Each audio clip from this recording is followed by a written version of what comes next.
got a lot of arcing in here, and that because of the working amperage. Now, as I slow the motor, it goes up, and as I increase it,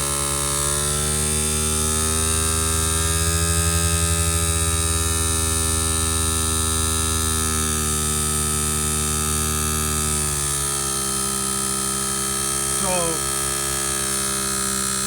this is the perfect scenario here, guys.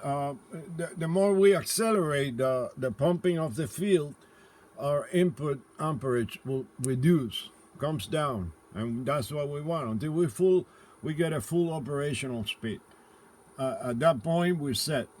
All we gotta do is work out with the type of caps, the type of windings, and to make sure that we balance out using S5 and N1. Our primaries is the one that we use to control our input amperage. Now these ones are very low. They got 0.8 ohms each, and it's very low. They should be above one ohm.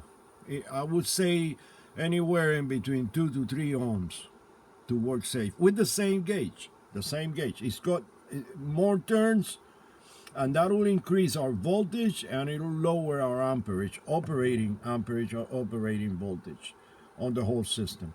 So basically, the rest of the coils will stay at the same that I have shown before, and that is 0.5, 80 feet of 18 gauge.